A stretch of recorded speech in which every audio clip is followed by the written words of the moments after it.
Get ready. Three, two, one, start. This is the third meeting of the Central Advisory Board of Education since India attained her independence. It is now necessary, in the light of experience we have gained in the last 3 years, to consider carefully and dispassionately our hopes and plans for the education of free India in the coming years. It was but natural that after the attainment of freedom we should have considered ambitious programs for the expansion of our national education. This was necessary as education is one of the most important of our nation building activities. We had also to make special efforts to wipe out the deficiency in education created by over 100 years of foreign rule. It was in this spirit that the Ministry of Education prepared a program of work for the next 10 years. It was obvious that we had to build our educational structure from its very basis and improve it both qualitatively and quantitatively. The number of our literates was and is lamentably low. Even the literacy that is imparted is not of the highest quality. In view of the demand for an all round expansion and improvement, it became necessary to fix an order of priorities so that our limited resources were not frittered away in attempting too many things simultaneously.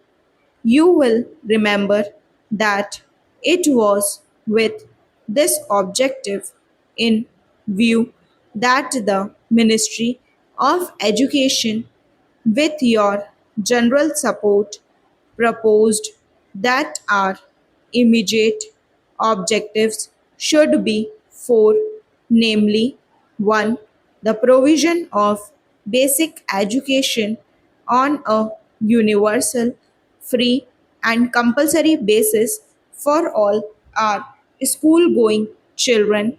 2. The provision of adult education in order to wipe out the colossal illiteracy of our masses.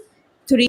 Improve and expansion of technical education in order to solve the problem of manpower for industrial and technical development.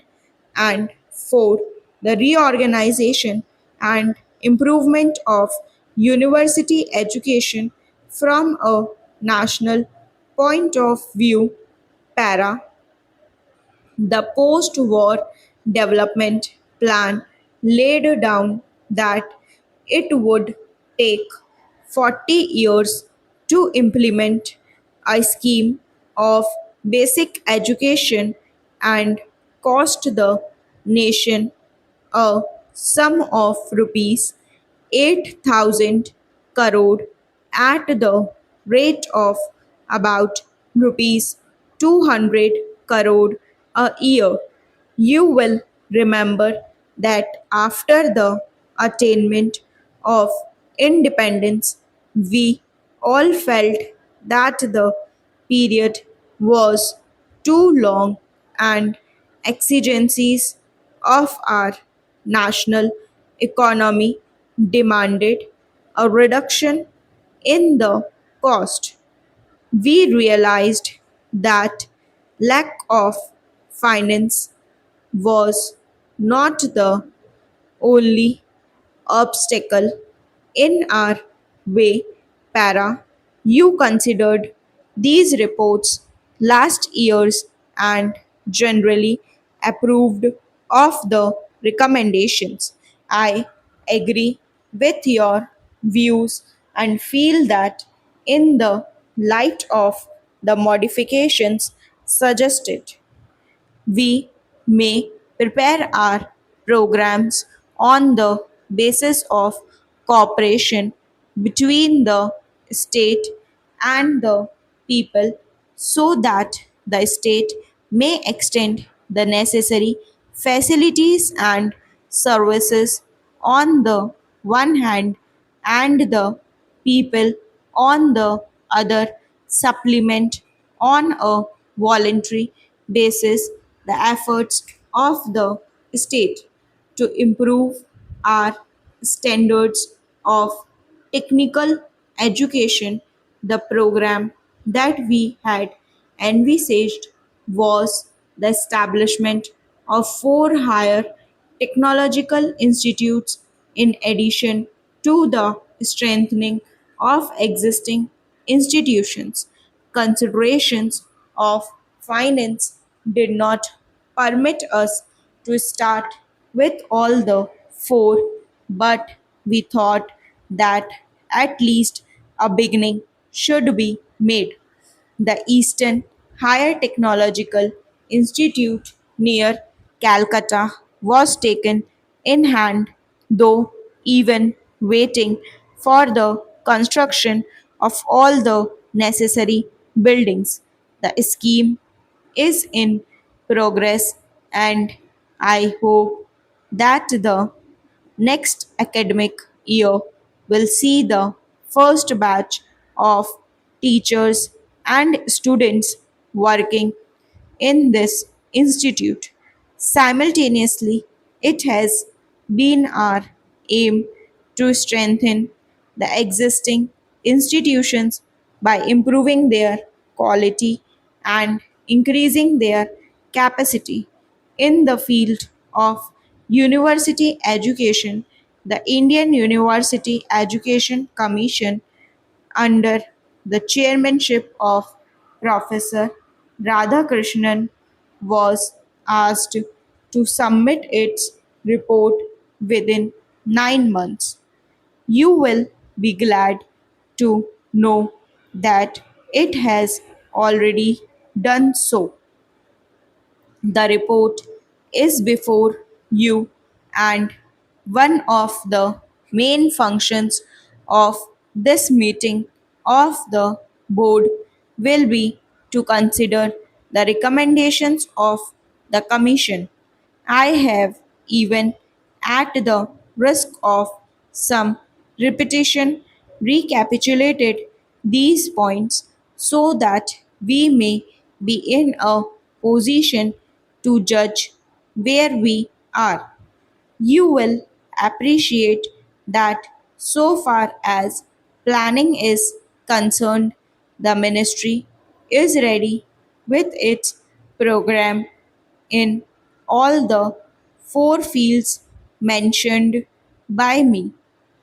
I would therefore like to draw your attention to the obstacle which stands in the way of their immediate implementation.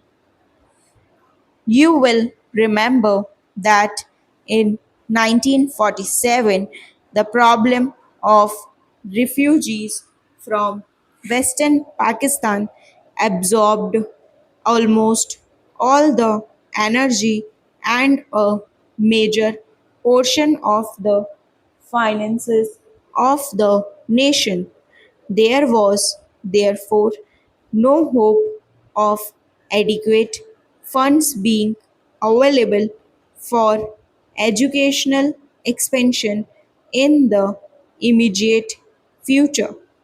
But in spite of these difficulties, the budget for 1998-99 saw an increase in provision for education.